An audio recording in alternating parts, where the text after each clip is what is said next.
말씀 요한복음 15장 1절로 17절 말씀입니다. 함께 봉독하겠습니다. 나는 참 포도나무요 내 아버지는 농부라.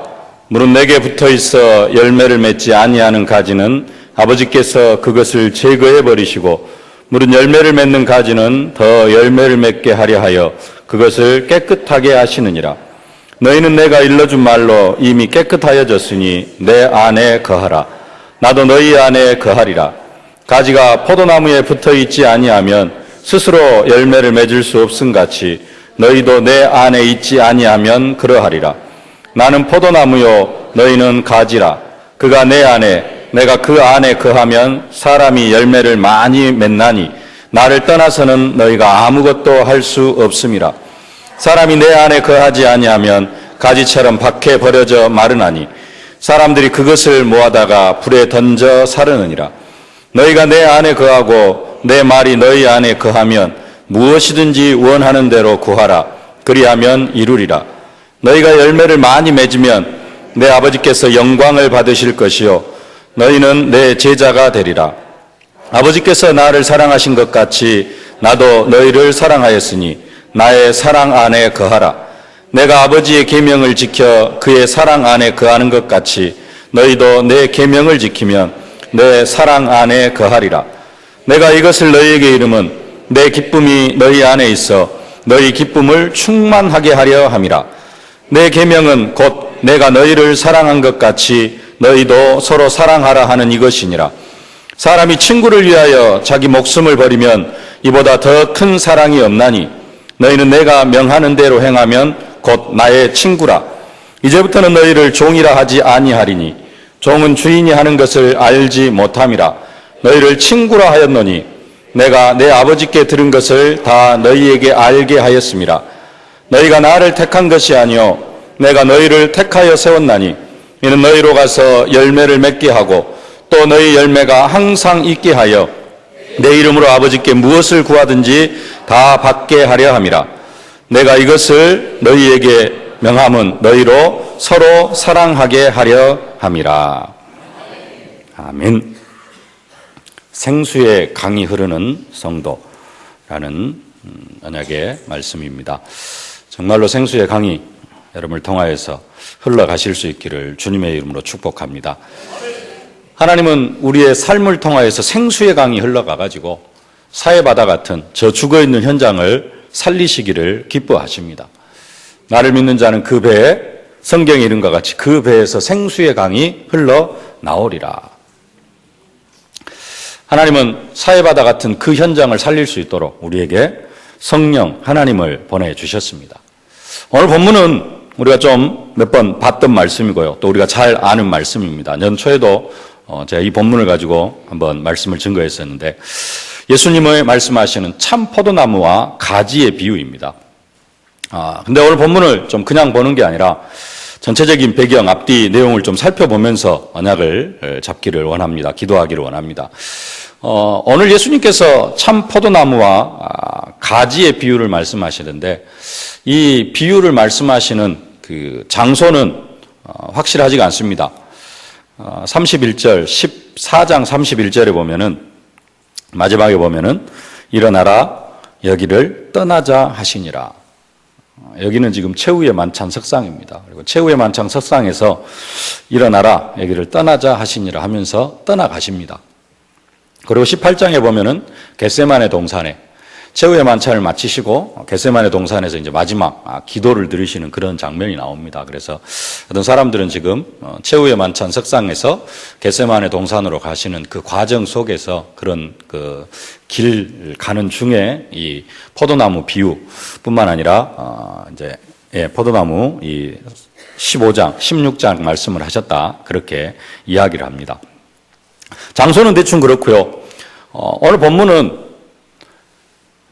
요한복음 13장에서 예수님께서 세족식을 하시면서 최후의 만찬을 거행을 하십니다. 최후의 만찬을 거행하셨다라는 말은 이제 내일이면은 오늘 밤에 예수님께서 잡혀가시고 내일이면은 십자가에 못 박혀 죽으실 그런 시간표를 앞두고 있습니다. 예수님께서 지금 죽음을 앞두고 하시는 말씀이라는 그런 내용입니다. 그래서 죽음을 앞두고 있으니까 제자 중에서 죽음을 앞두고 있으면서 제자 중 한 사람이 예수님 자기 자신을 팔 것도 말씀하셨습니다. 그러면서 요한복음 13장 33절에 이런 말씀을 하셨습니다. 작은 자들아, 내가 아직 잠시 너희와 함께 있겠노라. 너희가 나를 찾을 것이나 일찍이 내가 유대인들에게는 너희는 내가 가는 곳에 얼 수 없다고 말한 것과 같이 지금 너희에게도 이르노라. 유대인들에게는 내가 가는 곳에 너희가 올 수 없다. 그렇게 말을 했는데 지금 내가 너희에게도 그런 말을 한다. 무슨 내용입니까? 내가 가는 곳에 너희는 지금 따라올 수 없다. 예수님이 어디론가 지금 떠날 것을 말씀을 하십니다. 그래서 그때 시몬 베드로가 묻습니다. 주여 어디로 가시나이까? 주여 어디로 가시나이까? 베드로에게도 동일하게 말씀합니다. 지금은 네가 나를 따라올 수 없을 것이다. 그러나 후에는 따라올 것이다. 그리고 네가 닭 울기 전에 나를 3번 부인할 것이다. 이런 말씀을 하십니다. 그러면서 우리가 잘 아는 요한복음 14장 쭉 말씀을 해 나아가십니다. 요한복음 14장 1절에 너희는 마음에 근심하지 말라. 하나님을 믿으니 또 나를 믿으라. 내 아버지 집에 거할 곳이 많도다.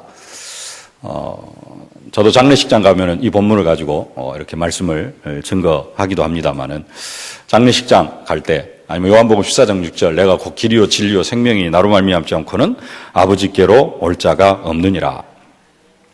영접 메시지 할 때 이렇게 쓰는 말씀이기도 하는데요. 이용하는 말씀이기도 한데 요한복음 14장 말씀 내가 그냥 장례식장에서 쓰는 그런 말씀이 아니라 내가 떠난다 지금.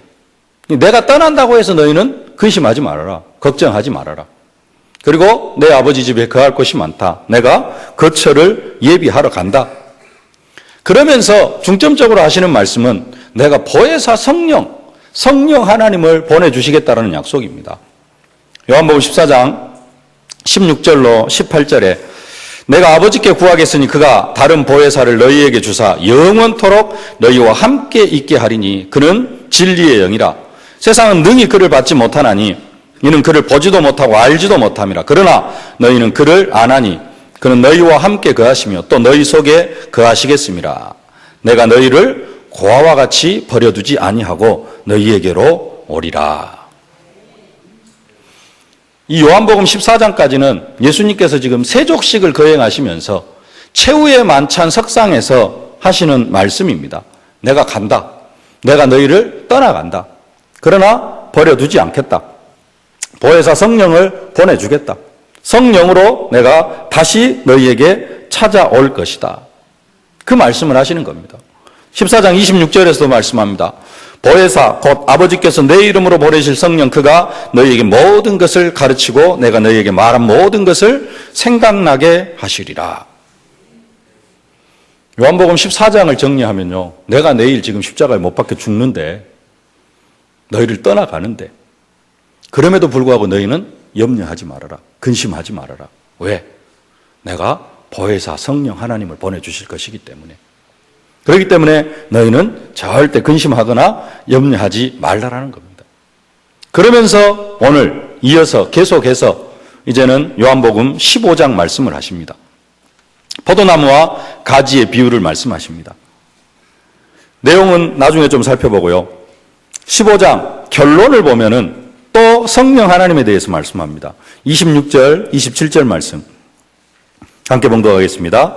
내가 아버지께로부터 너희에게 보낼 보혜사 곧 아버지께로부터 나오시는 진리의 성령이 오실 때에 그가 나를 증언하실 것이요 너희도 처음부터 나와 함께 있었으므로 증언하느니라. 계속해서 지금 보혜사 성령 하나님에 대해서 쭉 이야기를 하십니다. 그리고 요한복음 16장의 내용도 계속해서 성령께서 하시는 일이 무엇이는가 이 부분들을 말씀합니다. 16장 5절부터 7절까지 함께 보겠습니다.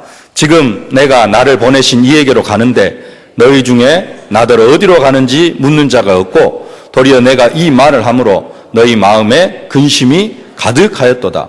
그러나 내가 너희에게 실상을 말하노니 내가 떠나가는 것이 너희에게 유익이라. 내가 떠나가지 아니하면 보혜사가 너희에게로 오지 아니할 것이요 가면 내가 그를 너희에게 보내리니. 13절에도 말씀합니다. 그러나 진리의 성령이 오시면 그가 너희를 모든 진리 가운데로 인도하시리니 그가 스스로 말하지 않고 오직 들은 것을 말하며 장래일을 너희에게 알리시리라.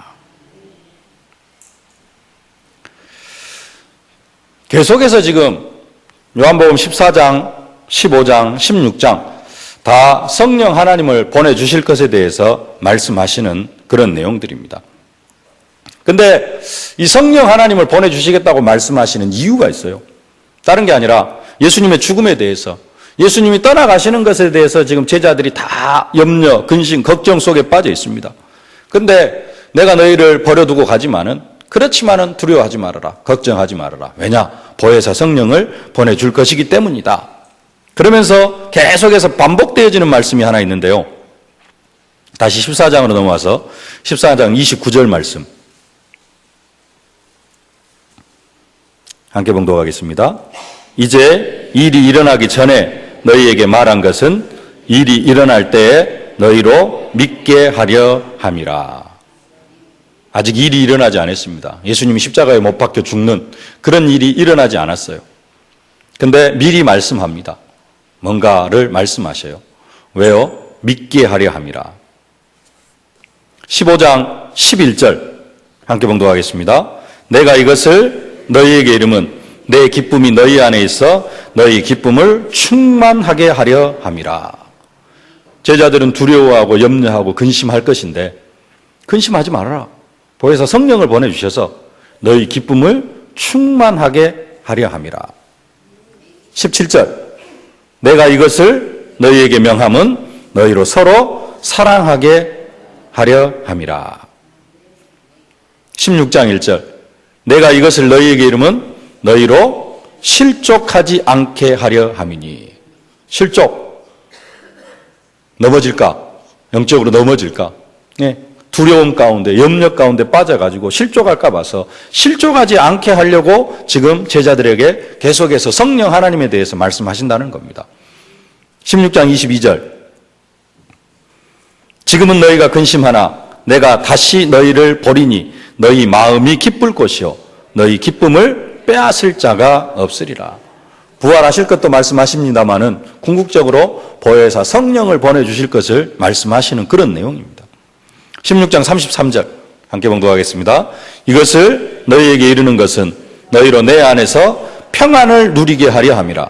세상에서는 너희가 환난을 당하나 담대하라. 내가 세상을 이기었노라.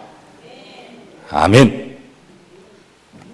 이것을 너희에게 이르는 것은 너희로 내 안에서 평안을 누리게 하려 함이라. 내가 죽었다고 염려하거나 걱정하거나 근심하지 말아라. 너희로 평안을 누리게 하기 위해서 내가 성령 하나님을 보내줄 것이다. 이런 흐름 속에 뭔가 14장부터 쭉 흘러가죠? 내용이 흘러가고 있습니다. 그런 흐름 속에 오늘 요한복음 15장이 한가운데 들어 있습니다. 그래서 오늘 본문을 이해하려고 하면은 이 흐름 속에서 본문이 이해가 되어져야 됩니다. 그리고 또 우리가 지금 이 본문을 택한 이유, 우리를 통하여서 계속해서 지금 1월 달부터 일부 예배를 통해서 생수의 강이 흘러가는 이 부분들을 살펴보고 있습니다. 생수의 강이 흘러가야 돼요. 생수의 강은 다름 아닌 믿는 자들이 받을 성령을 가리켜 말씀하신 것이라. 예수님께서 성령을 보내주시겠다고 약속하셨고요. 그 성령의 역사가 어떠한 일들을 이루어 갈 것인가. 오늘 요한복음 15장에 구체적으로 나타나 있지는 않습니다만은 그 흐름 속에서 되어진 말씀이고요. 조금 살펴보면은 성령께서 뭘 하시는지, 그리고 정말로 우리를 통하여서 생수의 강이 사해바다까지 저 죽어있는 세상 현장까지 흘러가려고 하면은 먼저 좀 보여져야 될 게 있습니다. 그게 오늘 요한복음 15장에 잘 기록이 되어져 있습니다. 요한복음 15장은 크게 세 단락으로 나눌 수가 있습니다.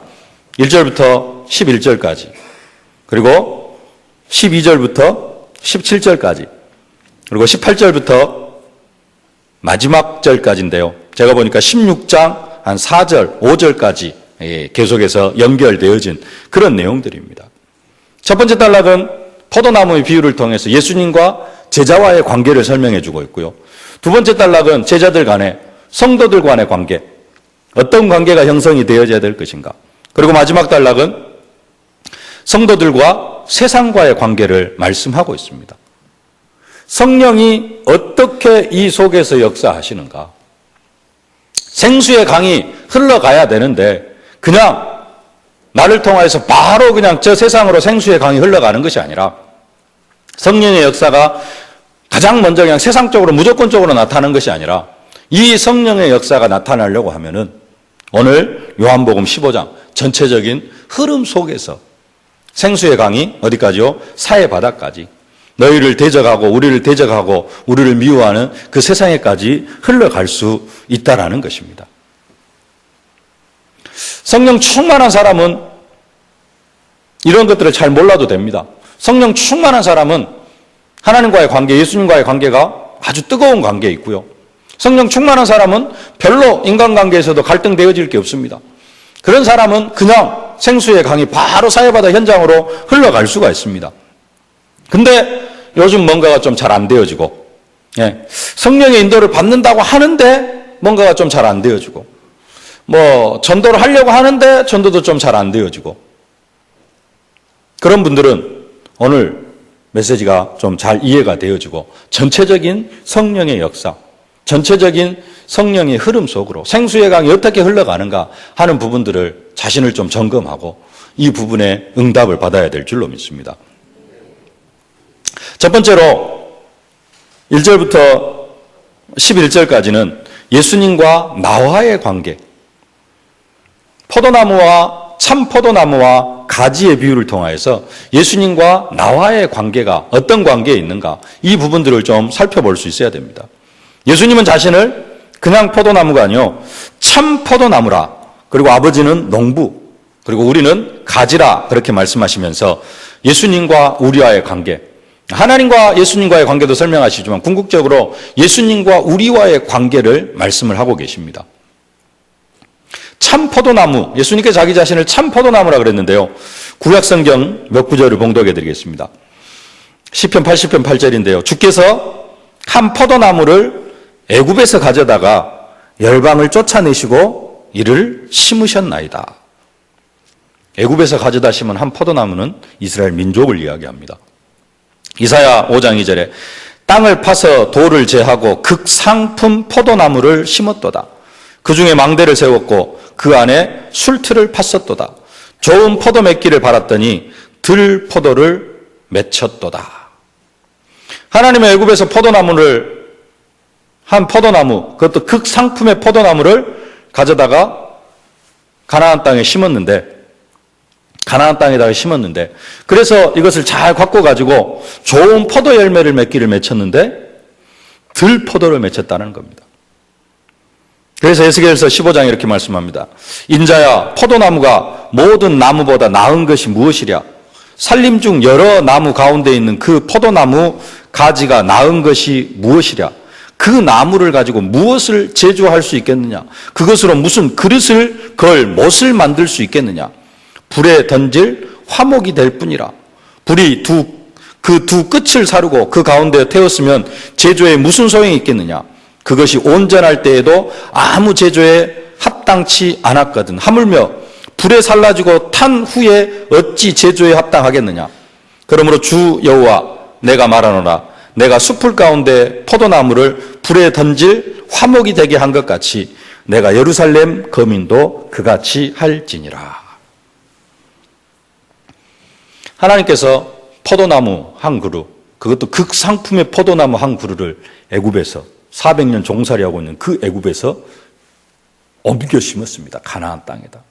그리고는 좋은 열매 맺기를 하나님께서 간절히 소망을 하셨습니다. 그래서 포도나무를 열매를 맺을 수 있도록 망대도 세우고 포도주 틀도 만들고 그랬는데 이게 들포도 열매를 맺어버렸어요. 그러니까 이게 아무 쓸데가 없는 겁니다. 포도나무, 가지, 포도나무, 화목으로도 못 쓰고 쓸 게 화목으로도 제대로 타지도 않습니다. 예. 뭐 포도나무 아시겠습니다만은 다른 데 쓸 데가 없어요. 목재로 쓸 데가 없습니다. 쓸 수 있는 곳은 화목으로밖에 쓸 수가 없어요. 그래서 그 포도나무, 들포도나무로 들포도 열매를 맺는 그 포도나무를 불에 던진 것처럼 그 포도나무 비유가 누구에 대한 이야기입니까? 이스라엘에 대한 이야기. 그 포도나무를 징계하셨다라는 겁니다. 하나님께서. 로마서 11장 20절 21절에도 유대인들을 향하여서 포도나무의 원가지라 그렇게 표현을 하고 있습니다. 유대인들은 원가지였습니다. 그래서 정말로 하나님께서 택하신 거룩한 선민으로서 살아가야 되는데 또 하나님의 뜻을 따르면서 살아가야 되는데 하나님의 선민으로서의 살아가는 것이 아니라 완전히 우상 숭배하고 이방 신을 섬기고 결국은 하나님으로부터 제거를 당해버리는 그러한 민족이 되어졌다고 사도 바울이 로마서를 통해서 말씀하고 있습니다. 그런데 예수님은 오늘 본문을 통해 자기 자신을 그냥 포도나무가 아니라 참 포도나무다. 참 포도나무다. 불순종하고 타락한 하나님의 말씀을 떠나버린 그런 이스라엘 백성들, 그냥 포도나무, 들포도 열매를 맺는 그런 포도나무가 아니라 나는 하나님의 뜻에 전적으로 순종하는 참 이스라엘이고 참 포도나무다. 그리고 우리를 향하여서 가지다. 포도나무의 가지라 그렇게 말씀합니다. 하나님께서 애굽에서 옮겨 심은 그 극상품의 포도나무, 극상품이었지만은 그 뿌리가 어디에 뿌리를 내리고 있어요? 창세기 3장에 뿌리를 내리고 있습니다.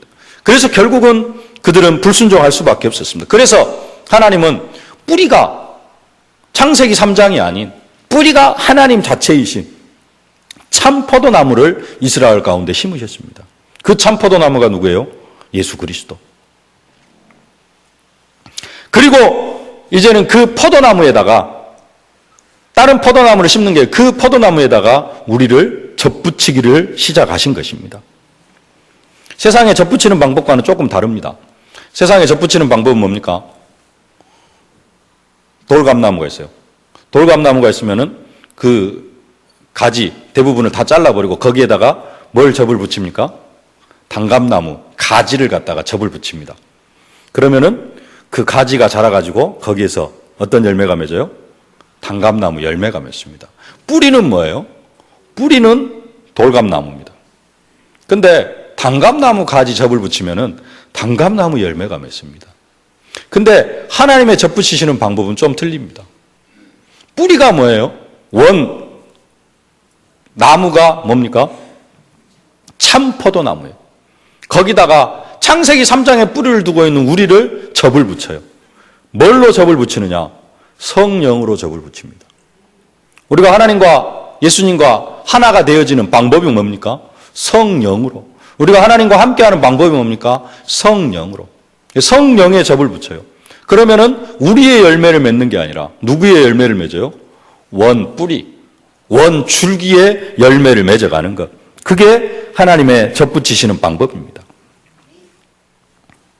나무가 참 포도나무, 줄기가 참 포도나무예요. 가지는 어떤 가지인지 관계가 없습니다. 가지는 다른 가지여도 관계가 없어요. 줄기가 참 포도나무이다가 보니까 줄기에 열매를 맺히시는 것. 그게 하나님의 방법입니다. 붙어있는 방법도 예수님께서 말씀해 주십니다. 7절입니다. 함께 봉독하겠습니다. 너희가 내 안에 거하고 내 말이 너희 안에 거하면 무엇이든지 원하는 대로 구하라. 그리하면 이루리라. 너희가 내 안에 거하고, 우리가 예수님 안에 거하는 방법이 뭡니까? 아까도 말씀드린 성령의 역사로만 가능합니다. 내 말이 너희 안에 거하면, 주님의 말씀이 우리 안에 거하는데요. 주님의 말씀, 하나님의 말씀, 곧 성령의 검을 가지라 그렇게 말씀합니다. 하나님의 말씀이 성령의 검입니다. 하나님의 말씀이 우리 안에 거하는 방법이 뭡니까? 성령으로 가능합니다. 성령으로 말미암지 않고는 우리가 예수를 주라 시인할 수도 없고, 성령으로 말미암지 않고는 우리가 하나님의 말씀을 듣고 아멘으로 절대 화답할 수도 없습니다. 불신자들은 절대 하나님의 말씀 앞에서 아멘이라고 고백할 수가 없습니다. 왜냐? 그들 안에 성령이 계시지 않기 때문에 그렇습니다. 하나님의 말씀은 우리 안에 가고 내가 주님 안에 거하는 방법이 뭘로 가능해요? 성령으로만 가능합니다. 또 다른 주님 안에 붙어있는 방법, 주님의 사랑 안에 거하라 그럽니다. 9절 말씀 함께 봉독하겠습니다. 아버지께서 나를 사랑하신 것 같이 나도 너희를 사랑하였으니 나의 사랑 안에 거하라. 나의 사랑 안에 거하라. 하나님의 사랑 안에 거하고 주님의 사랑 안에 거하고, 우리가 주님의 사랑 안에 거하는 게 뭡니까? 주님이 우리를 사랑하신 방법이 뭡니까? 우리를 정말로 사랑하셔서 보혜사 성령을 보내주신 그 사랑입니다. 언약 백성의 모든 시작, 어디에서 시작이 되어지느냐? 이 사랑 안에 거하는 것. 지난주에 우리가 거룩한 열심을 회복하자 언약의 말씀을 받았는데요.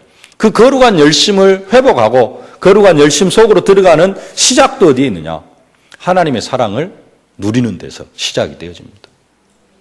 하나님께서 엘리야를 깨우고 또 깨우고 먹이고 또 먹이고 힘을 주고 또 힘을 주는 그 하나님의 사랑 속에서 우리의 열심도 회복이 되어지는 것입니다. 주님의 사랑 안에 거하는 방법 구체적으로 말씀해 줍니다. 10절 말씀 함께 봉독하겠습니다. 내가 아버지의 계명을 지켜 그의 사랑 안에 거하는 것 같이 너희도 내 계명을 지키면 내 사랑 안에 거하리라. 하나님의 말씀, 아까 말씀드린 어떻게 하나님의 말씀이 지켜지고 어떻게 하나님의 말씀이 내 안에서 아멘으로 화답이 되어져요? 그 방법이 성령의 역사라는 겁니다. 그래서 말씀으로 성령으로 주님의 사랑 안에 거하면은 우리는 많은 열매를 맺을 수밖에 없다. 7절 말씀, 너희가 내 안에 거하고 내 말이 너희 안에 거하면 무엇이든지 원하는 대로 구하라. 그리하면 이루리라. 8절, 너희가 열매를 많이 맺으면, 사랑 안에 거하면은, 예수님께 붙어 있으면은 열매를 맺을 수밖에 없는데, 그 예수님께 붙어 있는 방법, 예수님의 사랑 안에 거하는 내용이 뭐냐? 성령의 역사로, 성령으로 말미암아서 우리가 이 응답을 먼저 누려야 될 것을 말씀하고 있습니다. 열매도 우리가 어떤 열매를 맺느냐? 우리가 가지로서 포도나무에 붙어있는 일이나 우리가 주님 안에 거하고 주님의 말씀이 내 안에 거하는 이 모든 일들이 성령의 역사로 가능합니다. 그래서 열매도 어떤 열매를 맺어요? 성령의 열매를 맺어가는 것입니다. 성령의 열매는 지난주까지 살펴봤죠. 사랑과 희락과 화평과 오래 참음과 자비와 양성과 충성과 온유와 절제라. 우리를 통하여 생수의 강이 흘러가려고 하면은 우리 안에 가장 먼저 뭐가 넘쳐나요? 주님의 사랑이 누려지고 그 사랑이 나를 통하여서 넘쳐나게 되어지고 그 사랑 속에 온전히 잠기게 되어지고, 그렇게 되어질 때 11절 말씀, 내가 이것을 너희에게 이름은 내 기쁨이 너희 안에 있어 너희 기쁨을 충만하게 하려 함이라. 힘들고 외롭고 쓸쓸한 분들 계십니까? 엘리야처럼 나만 남은 것 같습니다. 나밖에 없습니다. 혹시 그렇게 생각이 되어지신 분들 계십니까? 포도나무에 딱 붙어 있으시길 바랍니다. 네. 포도나무에 딱 붙어 있으면은 내가 이것을 너희에게 이름은 내 기쁨이 너희 안에 있어 너희 기쁨을 충만하게 하려 함이라. 생수의 강이 사해 바다로 흘러가야 되는데 그 시작이 어디냐? 내가 포도나무에 딱 붙어 있는 것. 어떻게 해요? 성령으로. 그의 사랑 안에 거하는 것. 여기에서부터 시작이 되어집니다. 이것이 되어지지 않고는 나를 통하여 절대 생수의 강이 흘러갈 수가 없다. 나를 통하여서 사해 바다를 살릴 수가 없다. 살아날 수가 없다라는 겁니다. 그래서 예수님께서 먼저 포도나무와 가지의 비유를 통하여서 예수님과 우리와의 관계를 설명하고 계시는 것입니다. 그리고 두 번째로 이 사랑의 열매가 이제는 예수님과의 이 관계를 통하여서 이 열매가 어디를 통하여서 나타나야 된다? 성도 사랑을 통하여 형제 사랑으로 나타나야 된다. 그리고 두 번째로 성도와의 관계를 말씀하고 있습니다.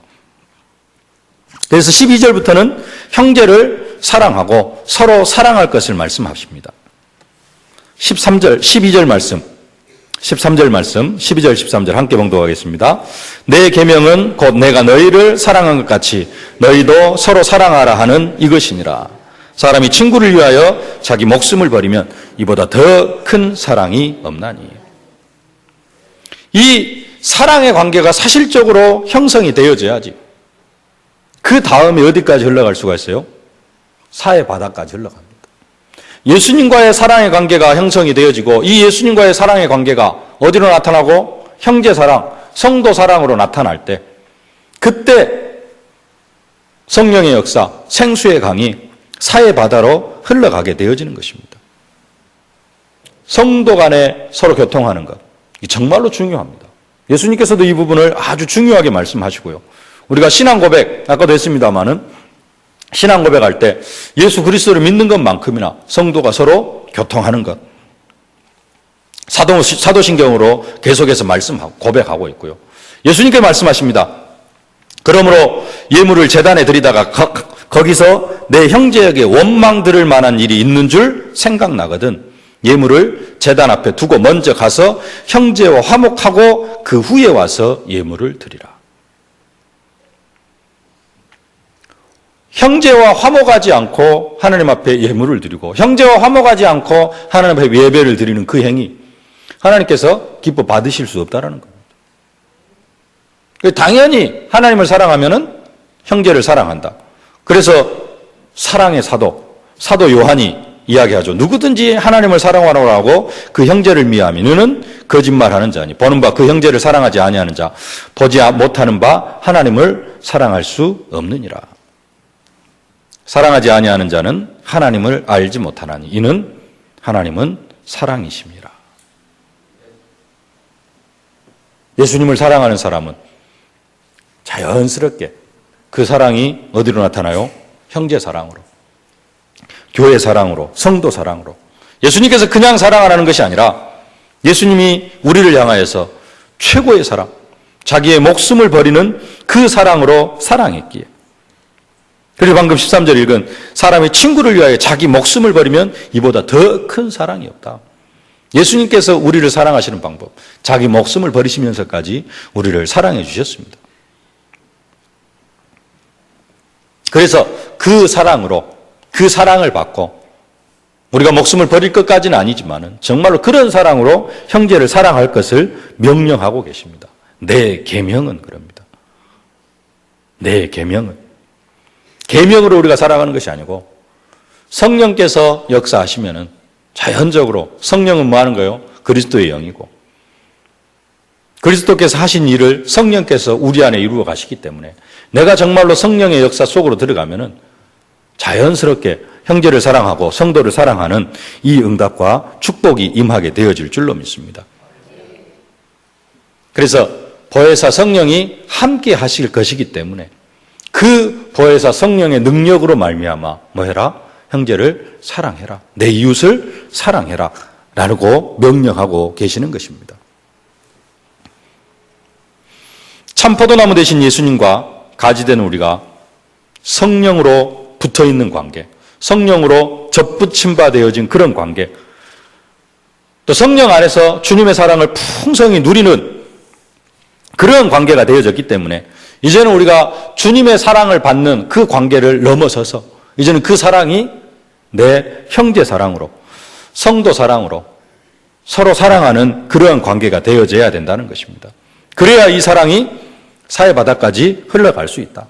하나님 사랑도 모르고 예수님 사랑도 모르고 가장 가까이에 있는 형제를 사랑하지 못하는데 어떻게 그 사랑이 저 사해바다까지 흘러갈 수 있겠느냐. 그럴 수 없다라는 것입니다. 이것이 영적인 원리라는 것입니다. 그래서 마지막으로 예수님께서 세상과의 관계를 이야기합니다. 세 번째가 세상과의 관계입니다. 18절부터 27절까지, 아니 16장 4절까지 세상과의 관계를 말씀하고 있습니다. 우리는 사해바다를 살려야 되는데요. 이 살려야 될 사해바다 현장, 몰라서는 우리가 사해바다를 살릴 수가 없습니다. 근데 그 우리가 살리려고 하는 사해바다 같은 저 현장, 우리가 사해바다 같은 현장으로 나아갈 때 그 사해바다가 우리를 극진하게 대해주느냐? 절대 그렇지 않다라는 겁니다. 우리가 사해바다를 복음으로 살려주려고 하니까 사해바다 같은 그 현장들이 감사합니다. 나를 좀 살려주십시오. 그러면서 우리를 대하는 것이 아니라는 겁니다. 간혹 현장에 가서 복음을 전하다 보면은 정말로 갈급한 사람, 정말로 충성된 사람은 너무 감사하게 복음을 받기도 합니다. 그런 사람도 있습니다. 예비되어져 있습니다. 근데 우리가 살릴 사회바다는 그런 현장이 아니라는 것입니다. 18절 말씀 함께 봉독하겠습니다. 세상이 너희를 미워하면 너희보다 먼저 나를 미워한 줄 알라. 세상이 뭐 할 것이다? 너희를 미워할 것이다.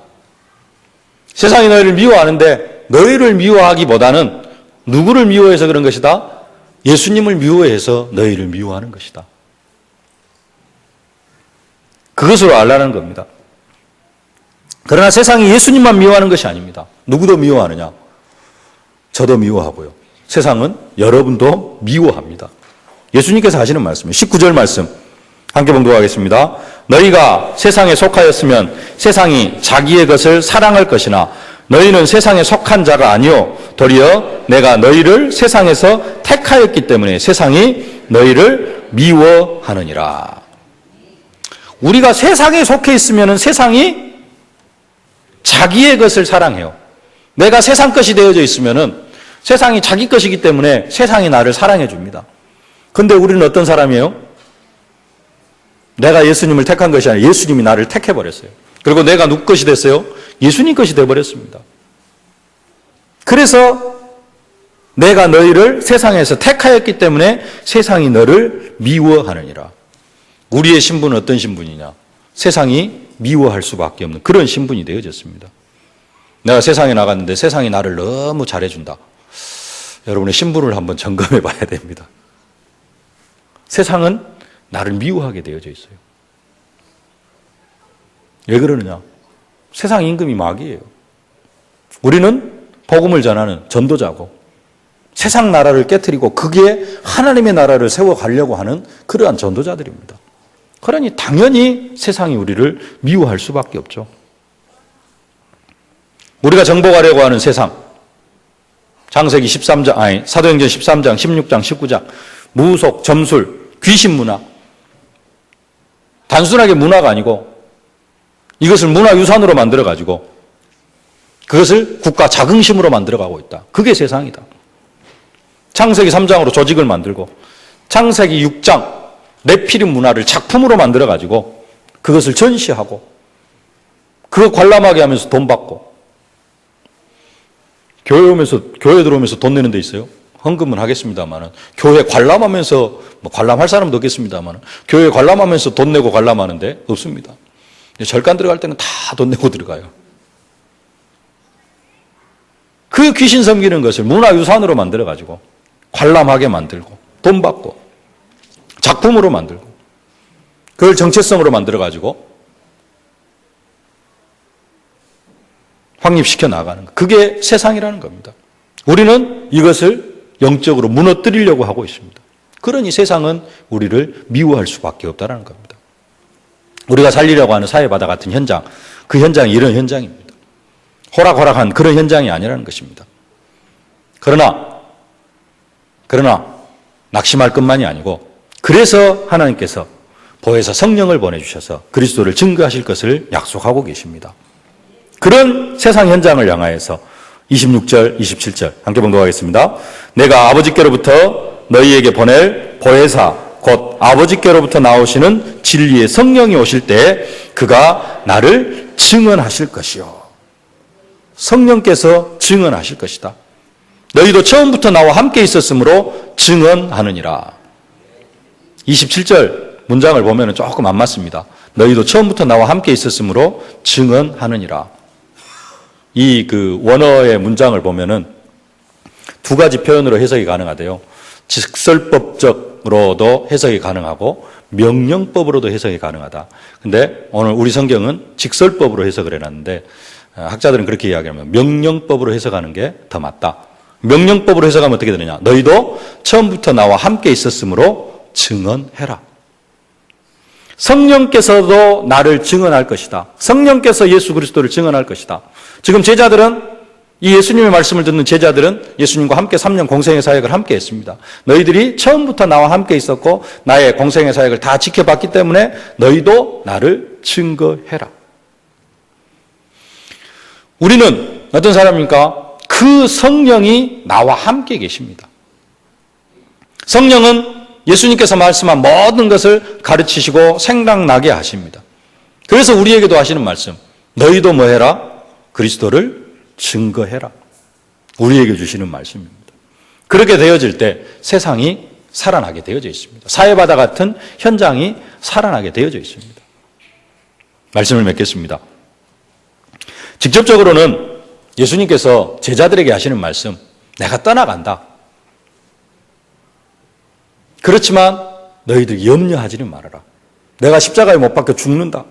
그 부활하고 결국은 승천할 것인데 거기까지는 구체적으로 말씀하지 않습니다만은 나는 죽고 십자가에 못 박혀 죽고 너희들을 떠날 것이다. 너희들 염려하지 말아라. 왜? 내가 보혜사 성령을 보내주실 것이기 때문에.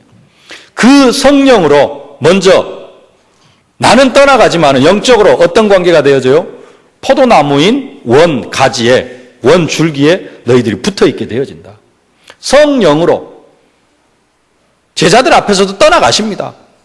뭘로 붙어 있어요? 성령으로 예수님과 붙어 있는 그런 관계로 하나님께서, 예수님께서 만들어 주실 것이다.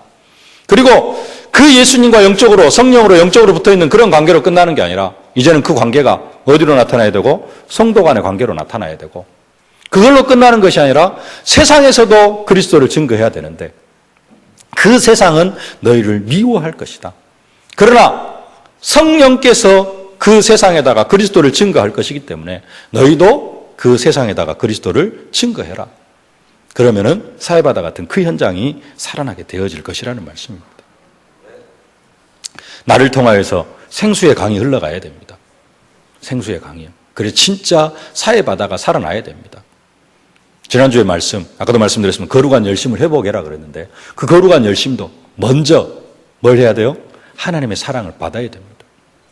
나를 통하여서 생수의 강이 사회바다까지 흘러가고 내 주위에 있는 사람들이 살아나려고 하면은 가장 먼저 성령의 역사, 가장 중요한 성령의 역사는 뭐냐?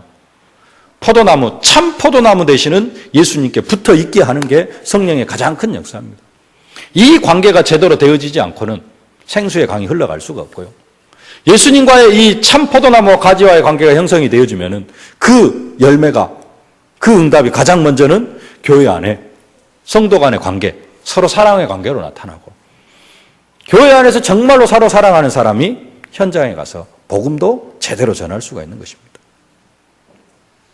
나는 왜 전도 열매가 안 맺히지? 앞에 두 가지 것을 잘 점검을 해봐야 됩니다. 앞에 두 가지가 잘 안 되어지는데 뭔가만 가지고 현장에 가서 복음을 전하려고 하면은 당연히 안 되어지게 되어져 있습니다. 그래서 정말로 여러분을 통해 생수의 강이 흘러감으로 말미암아 사회바다가 살아나는 그런 응답과 축복이 있어질 수 있기를 주님의 이름으로 축복합니다. 살아계신 아버지 하나님, 은혜와 사랑을 진심으로 감사를 드립니다. 예수님 부활하시고 승천하시면서 우리에게 성령을 약속하시고 그 약속하신 성령을 지금 우리에게도 보내주셔서 성령으로 우리의 삶을 세밀하게 인도하여 주심을 진심으로 감사를 드립니다.